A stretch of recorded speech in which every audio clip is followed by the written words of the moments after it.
Hello everyone, welcome to Teja academy. So guys, మన ఛానల్లో ఉన్న సబ్స్క్రైబర్స్ అందరికీ కూడా గుడ్ న్యూస్ అండి. మరి తెలంగాణ హైకోర్టు డిస్ట్రిక్ట్ కోర్టు ఉద్యోగాలకు అప్లై చేసినటువంటి అభ్యర్థులకు మీరు ఈ నోటిఫికేషన్లోనే ఉద్యోగం సాధించాలనే లక్ష్యంతో ఉన్నట్లయితే మన కోర్సు మీకు 100కి 100% ఉపయోగపడుతుందండి.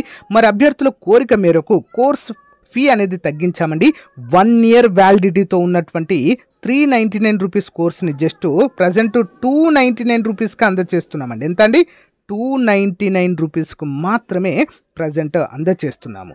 అంతేకాకుండా టాప్ 25 గ్రాండ్ టెస్ట్లు కూడా ఇందులోనే వస్తాయి. ఒకవేళ మీకు సపరేట్గా గ్రాండ్ టెస్ట్లు 25 కావాలి అనుకుంటే కూడా యాప్లో ఉన్నాయి, లేదా ఇవ్వబడినటువంటి 9030362853 అనేటువంటి నంబర్కి గూగుల్ పే కానీ ఫోన్పే కానీ చేసినా కూడా మీకు టాప్ 25 గ్రాండ్ టెస్ట్లు అయితే పంపడము జరుగుతుంది.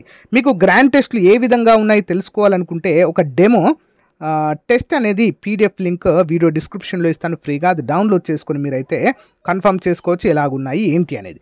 బట్ కోర్స్ ప్రతి ఒక్కరి దగ్గర ఉండేలా చూసుకోండి ఫ్రెండ్స్. ఎందుకంటే ఒకే ఎగ్జామ్తో మనము గవర్నమెంట్ జాబ్ తెచ్చుకునేటువంటి ఏకైక పరీక్ష. ఎగ్జామ్ కూడా చాలా సింపుల్గా ఉంటుంది. ఒకే ఎగ్జాము, ఎలాంటి న్యాయపరమైన చిక్కులు లేకుండా చాలా క్లియర్గా 6 నెలల్లో వితిన్ 6 మంత్స్లో జాబ్లో ఉంటారు. మంచి అవకాశం ఉపయోగించుకోండి. చాలామంది కోర్స్ తీసుకున్నారు, ఎక్సలెంట్ ఫీడ్బ్యాక్ ఉంది. మీరు కూడా వెంటనే తీసుకోండి. App link in video description, download చేయండి. మీ మొబైల్ నెంబర్తో రిజిస్టర్ అయిన తర్వాత స్టోర్ ఆప్షన్లో కోర్స్ ఉంటుంది, పర్చేజ్ చేయండి. All the best. Hello everyone, welcome to Teja academy. So guys, ఈరోజు మనము తెలంగాణ హైకోర్టు మరియు డిస్ట్రిక్ట్ కోర్టు ఉద్యోగాలకు సంబంధించి పరీక్షలు మనకు వచ్చే నెల నుంచి ప్రారంభం కానున్నాయి. దానిలో భాగంగా ప్రతిరోజు ఒక మోడల్ పేపర్ మన ఛానల్లో అయితే అప్డేట్ చేసుకోవడం జరుగుతుంది. సో మన యాప్లో ఇప్పటి వరకు చాలామంది కోర్స్ అయితే తీసుకున్నారు, బట్ చాలా తక్కువ మంది ఈ వీడియోస్ని ఫాలో అవుతున్నారండి. మరీ చెప్తున్నాను, ఎవరైతే కోర్స్ తీసుకున్నారో తప్పకుండా వీడియోస్ని ఫాలో అవ్వండి. చాలా మంచి ఇన్ఫర్మేషన్ అయితే మీకు అందుతుంది. రెండు కూడా ఫాలో అవ్వాలి. ఇంకా ఎవరైనా కోర్స్ తీసుకోవాలనుకున్న వారు వెంటనే తీసుకోండి ఫ్రెండ్స్. ఇంకా టైం అయితే ఉంది మీ ప్రిపరేషన్కి. ఈ రోజు నుంచి మీరు ప్రిపరేషన్ ప్రారంభించినా కూడా మంచి మార్కు స్కోర్ చేసి ఉద్యోగం సాధించవచ్చు. ఓకేనా? All the best. App link in video description. ముందుగా చిన్న లైక్ చేయండి వీడియో చూస్తున్న ప్రతి ఒక్కరు. క్వశ్చన్ నెంబర్ 1, వైదిక గ్రంథాలలో నాలగిని సిర అని పేర్కొంటే నాగాటి కర్రను ఏమంటారు? వైదిక గ్రంథాలలో నాలగిని సిర అని పేర్కొనేటువంటి నాగటి కర్రను ఏమని పిలుస్తారండి? సీత. ఏమని పిలుస్తారు? సీత. నెక్స్ట్ వన్, క్రింది వాటిలో ఏ శాసనం అశోకుడి పేరును ప్రస్తావిస్తుంది? క్రింది వాటిలో ఏ శాసనం అశోకుడి పేరును ప్రస్తావిస్తుందండి? ఆప్షన్ 1 మస్కీ అనేటువంటి శాసనం అండి. భారతదేశంలో శాసనాలు వేయించినటువంటి మొట్టమొదటి రాజు అశోకుడు. ఓకేనా? ఆయన పేరును ప్రస్తావించేటువంటి ఏకైక శాసనము మస్కీ శాసనము. నెక్స్ట్ వన్, చంద్రగుప్త మౌర్యుడి కాలంలో సౌరాష్ట్రలో సుదర్శన తటాకాన్ని నిర్మించిన అధికారి ఎవరు? చంద్రగుప్త మౌర్యుడి కాలంలో. ఓకే, సౌరాష్ట్ర అంటే ప్రజెంట్ గుజరాత్ అండి ఇది. మరి ఇక్కడ సుదర్శన తటాకాన్ని నిర్మించిన అధికారి. Answer option 2 Vaishya Pushyagupta. Okay, Vaishya Pushyagupta. Important.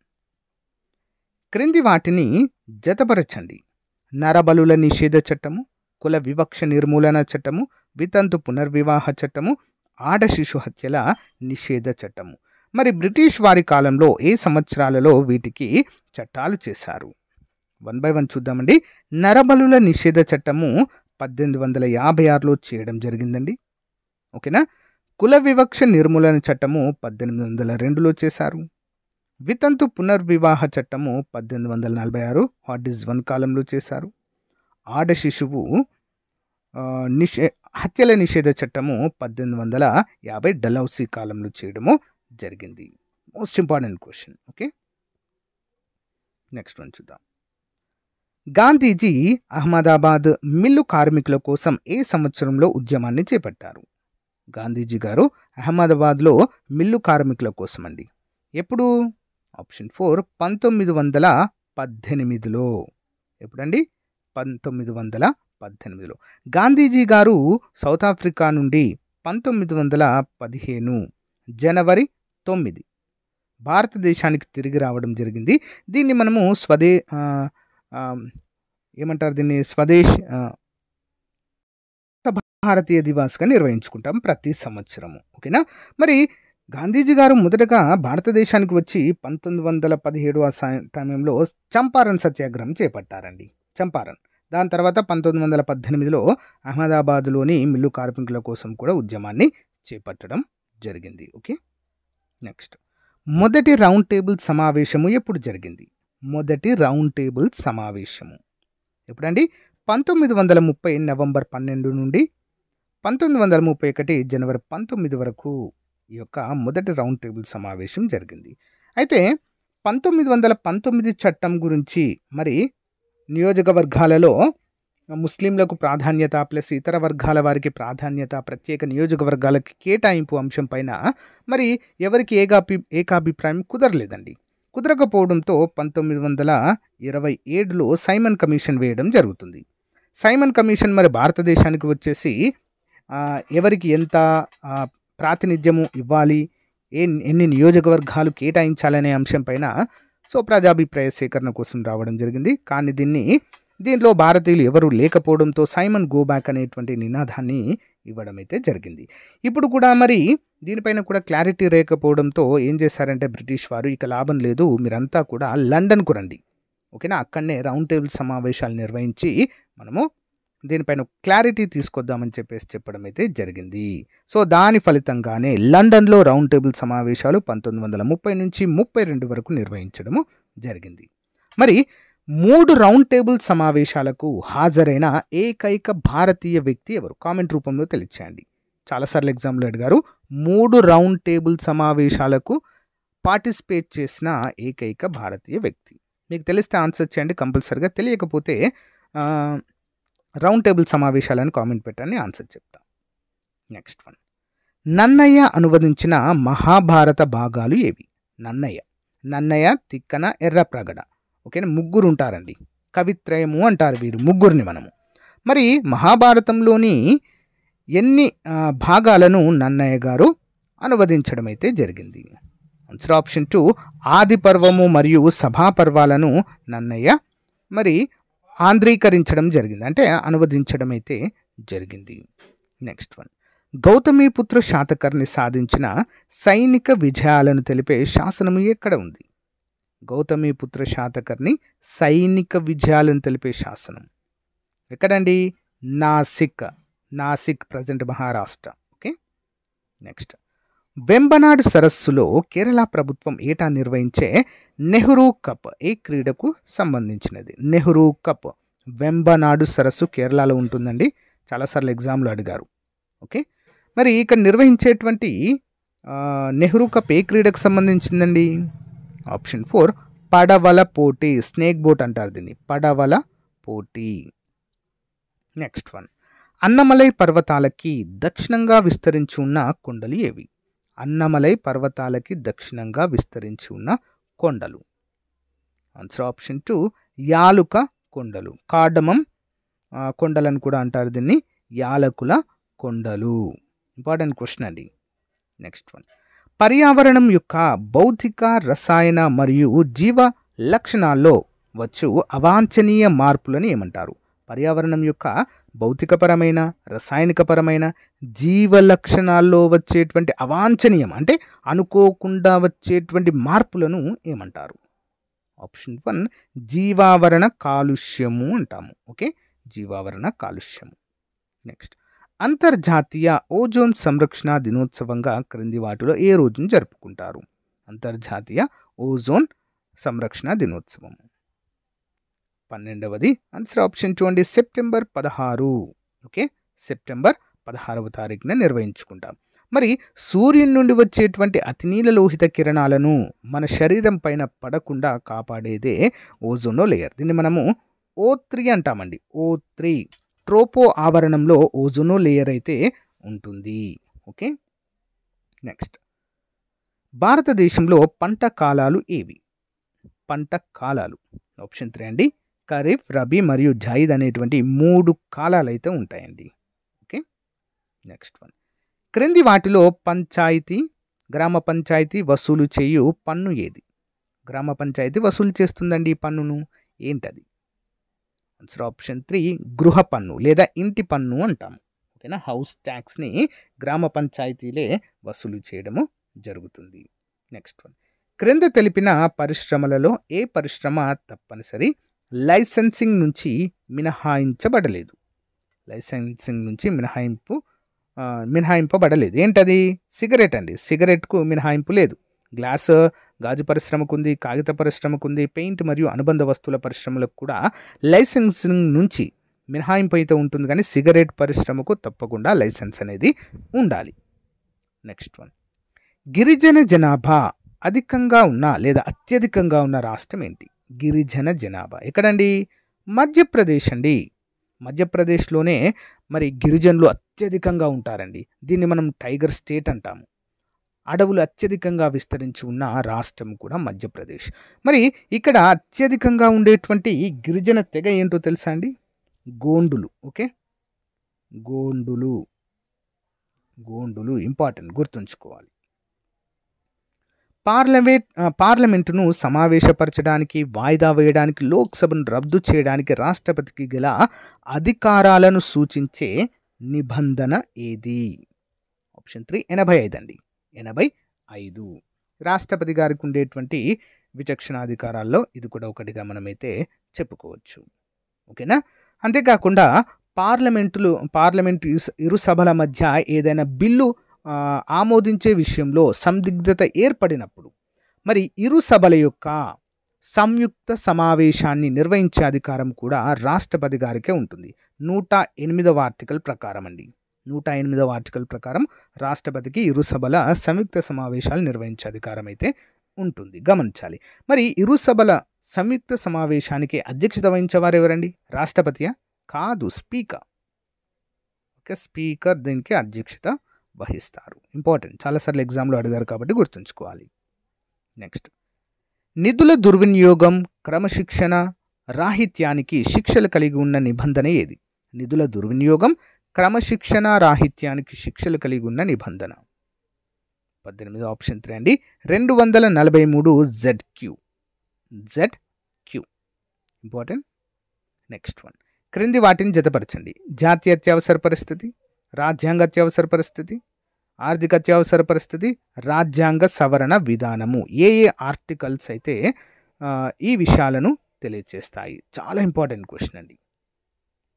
చూద్దాం వన్ బై వన్. ముందుగా జాతీయ అత్యవసర పరిస్థితి 352వ ఆర్టికల్ తెలియజేస్తుందండి. ఓకేనా, 352 జాతీయ అత్యవసర పరిస్థితి అండి. ఓకేనా, అంటే ఏదైనా యుద్ధాలు సంభవించినప్పుడు, ఓకేనా, అంతర్గత కల్లోలాలు ఏర్పడినప్పుడు దీన్ని ప్రకటిస్తారు. మొదటిసారిగా 1962 భారత చైనాకి మధ్య యుద్ధం జరిగిన సమయంలో ప్రకటించారు. తర్వాత 1971 భారత్కి పాకిస్తాన్కి యుద్ధం మధ్య సమయంలో దీన్ని అయితే ప్రకటించడం జరిగింది. తర్వాత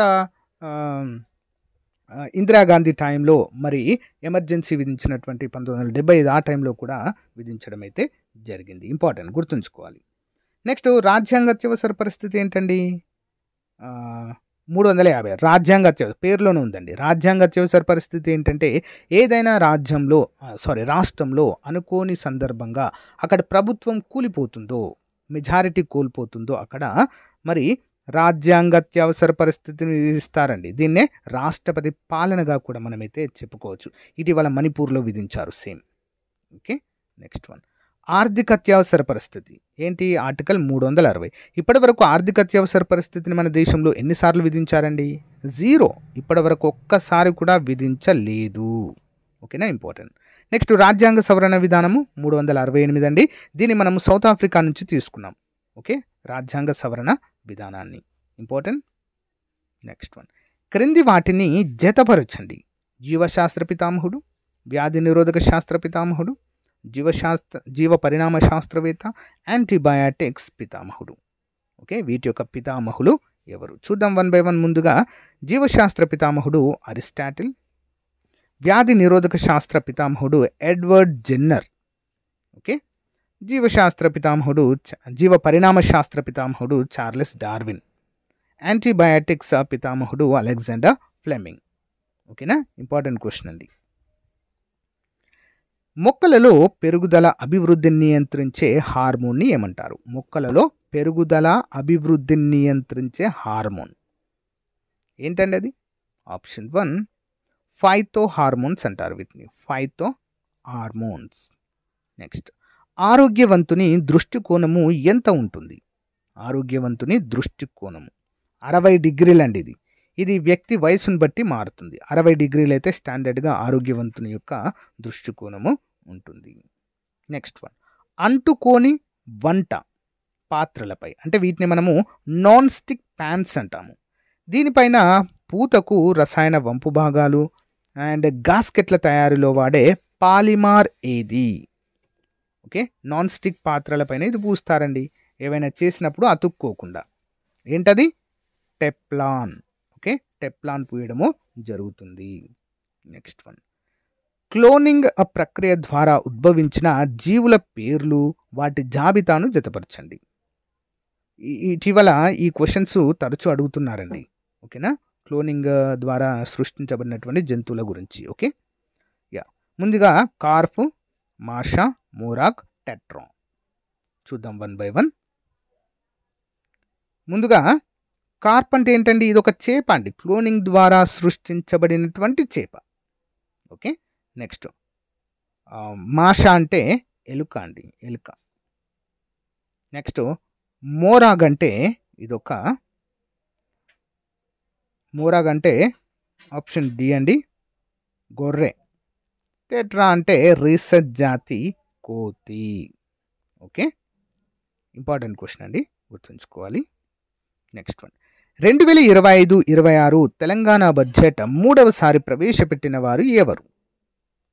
రీసెంట్ క్వశ్చన్ అండి, 19వ తారీఖు 2025న మరి దీన్ని తెలంగాణ బడ్జెట్ ప్రవేశపెట్టడం జరిగిందండి. ఎగ్జామ్లో వచ్చే అవకాశం ఉంది. ఎవరు ప్రవేశపెట్టారండి? మల్లు బట్టి Vikramarka, deputy CM. Okay, next, 2 రాష్ట్రాలకు ముఖ్యమంత్రులుగా పనిచేసిన ఏకైక వ్యక్తి ఎవరు? 2 రాష్ట్రాలకు ఎవరండి? N D Tiwari, N D Tiwari. Next one, అంతర్జాతీయ విద్యా బ్యూరోగా పేరుగాంచిన యుఎన్ఓ అనుబంధ సంస్థ ఏంటి? అంతర్జాతీయ విద్యా బ్యూరోగా, యుఎన్ఓ అంటే ఏంటి? యునైటెడ్ నేషన్స్ ఆర్గనైజేషన్, అంటే ఐక్యరాజ్య సమితి యొక్క అనుబంధ సంస్థ. 27 ఆన్సర్ ఆప్షన్ 1 అండి, UNESCO. Okay, UNESCO. Next one, ప్రపంచ జీవ వైవిధ్య దినోత్సవం జరుపుకునే రోజు ఏంటి? ప్రపంచ జీవ వైవిధ్య దినోత్సవం జరుపుకునే రోజు ఆప్షన్ 2 డిసెంబర్ 1. కొన్ని మిలియన్ల సంవత్సరాల పూర్వము భారతదేశం ఏ ఖండం నుంచి వేరుపడింది? దేని నుంచి వేరుపడిందండి? ఆన్సర్ ఆప్షన్ 3 ఆఫ్రికా ఖండం నుంచి వేరుపడింది. నెక్స్ట్, మానవ శరీరంలో నీటి సమతుల్యాన్ని కాపాడేవి ఏవి? మానవ శరీరంలో నీటి సమతుల్యాన్ని, అంటే నీటిని బ్యాలెన్స్డ్గా ఉంచడానికి ఏవి ముఖ్యమైనవి? ఆన్సర్ ఆప్షన్ 1 సోడియం పొటాషియం అయాన్లు, సోడియం పొటాషియం అయాన్లు. నెక్స్ట్ వన్, స్వరాజ్యం నా జన్మ హక్కు, నేను దానిని సాధిస్తా అని ఎవరు ప్రకటించారు? స్వరాజ్యం నా జన్మ హక్కు, నేను దానిని సాధిస్తా అని ఎవరు ప్రకటించారు? Answer option 4 Balagangadhar Tilak, Balagangadhar Tilak. Next one, రాష్ట్ర సభలు శాసనాల రూపకల్పనను ప్రత్యేకంగా దేని నుంచి తయారు చేస్తారు? రాష్ట్ర సభలు శాసనాల రూపకల్పన దేని నుంచి తయారు చేస్తారండి? ఆప్షన్ 3 రాష్ట్ర జాబితా నుండి. రాష్ట్ర జాబితాలోని అంశాలపైనే రాష్ట్రాలకు అధికారం ఉంటుందండి, వాటిపైనే చట్టాలు, లాస్, ఓకే, శాసనాలు రూపొందించే అధికారం రాష్ట్రాలకు ఉంటుంది. ఓకే, నెక్స్ట్ వన్, సౌర కుటుంబంలో అతిపెద్ద గ్రహం ఏది? సౌర కుటుంబంలో, అంటే మన యొక్క సౌర కుటుంబంలో, సోలార్ సిస్టంలో అతిపెద్ద గ్రహము ఏంటండి? ఆప్షన్ 4 బృహస్పతి, జూపిటర్గా చెప్పుకుంటాము, జూపిటర్. క్రింది వాటిలో ఏది భవిష్యత్తులో భూ వాతావరణంలో సరాసరి వేడిని పెంచే అవకాశమున్న కారకము? ఓకే, భూమి వేడి కావడానికి అవకాశం ఉన్నటువంటి కారకం ఏంటి అని అడుగుతున్నారు. ఏంటండి? సింపుల్, శిలాజ ఇంధనాల నుంచి వెలువడే CO2, కార్బన్ డైఆక్సైడ్ గ్లోబల్ వార్మింగ్కి కార్బన్ డైఆక్సైడే ప్రధాన కారణం అండి. భూమి వేడెక్కడము, గ్లోబల్ వార్మింగ్ అంటే ఏంటి? భూమి వేడెక్కడము. ఈ కార్బన్ డైఆక్సైడ్కు ఉండేటువంటి గుణం ఏంటంటే వేడిని చాలా త్వరగా గ్రహిస్తుందండి, చాలా గ్రహిస్తుంది త్వరగా. సో భూమిపైన ఎక్కువగా కార్బన్ డైఆక్సైడ్ పెరిగిందనుకోండి, ఇది వేడిని గ్రహించి భూమి కూడా వేడెక్కే విధంగా చేస్తుంది. Okay, next one. న్యూఢిల్లీలో 8వ భారత అంతర్జాతీయ MSME startup expo and summit ఎవరు ప్రారంభించారు? 35 ఆన్సర్ ఆప్షన్ 4 అండి, Manoj Sinha. Next one. Indian economy from Nehru to Modi a brief history పుస్తక రచయిత ఎవరు? ఆప్షన్ 4 అండి, పూలా ప్రే బాలకృష్ణన్. పూలా ప్రే బాలకృష్ణన్. జాతీయ క్రీడా దినోత్సవం లేదా రాష్ట్రీయ ఖేల్ దివాస్ భారతదేశంలో ఏ హాకీ లెజెండ్కి నివాళిగా జరుపుకుంటామండి? Important question. ఆగస్టు 29 అండి. ఎప్పుడు జరుపుకుంటాం? ఆగస్టు 28 ఆర్ 29 అండి. ఎగ్జాక్ట్లీ సడన్గా గుర్తు రావట్లేదు, మీకు తెలిస్తే కామెంట్ చేయండి. 28 ఆర్ 29వ తేదీనే జరుపుకుంటాం జాతీయ క్రీడా దినోత్సవం. ఓకేనా? మరి ఎవరికి గుర్తుగా జరుపుకుంటాము అంటే option 3 major Dhyan Chand, hockey legend. 2025-26 సంవత్సరంలో శాసనసభలో బడ్జెట్ ప్రవేశపెట్టిన వారు ఎవరు? మల్లు బట్టి విక్రమ. రిపీట్ అయింది అనుకుంటా కదా question. Okay, sorry. Next one. హైదరాబాదులోని సైబర్ సెక్యూరిటీ పరిశోధకులు మరియు డెవలపర్లకు నైపుణ్యం పెంచేందుకు ప్రచారాన్ని ప్రకటించిన కంపెనీ ఏది? 39 answer option 4 Google. Next one. ప్రపంచంలోనే అత్యల్ప సంతానోత్పత్తి రేటు విషయంలో క్రింది వాటిలో ఏ దేశం తన రికార్డును మరోసారి బద్దలు కొట్టింది? ఆప్షన్ 4 దక్షిణ Korea. Next one. Lausanne Diamond League గెలుచుకున్న మొదటి భారతీయుడిగా చరిత్ర సృష్టించింది ఎవరు? ఎవరండి? First person Neeraj Chopra. Okay, Neeraj Chopra. 2025 March నాటికి దేశంలో మొత్తం ఎన్ని చిత్తడి నేలలు ఉన్నాయి? ఎన్ని ఉన్నాయండి? ఆన్సర్ ఆప్షన్ 1 89 ఉన్నాయండి, 89. 119 సంవత్సరాలకు పైగా విరామం తర్వాత రెండవ రైల్వే స్టేషన్ ఏ రాష్ట్రంలో పొందింది? రెండవ రైల్వే స్టేషన్ అండి 119 సంవత్సరాల తర్వాత. ఎక్కడ? నాగాల్యాండ్. 2025 సంవత్సరానికి ఐసీసీ పురుషుల క్రికెటర్ ఆఫ్ ది ఇయర్గా ఎవరు ఎన్నికయ్యారు లేదా ఎంపికయ్యారు? బూమ్రా, జస్ప్రీత్ బూమ్రా. Next one. ప్రపంచవ్యాప్తంగా ఏ రోజున మహిళా సమానత్వ దినోత్సవం 2025న జరుపుకుంటున్నాము? మహిళా సమానత్వ దినోత్సవము. ఆప్షన్ 4 అండి, ఆగస్ట్ 26.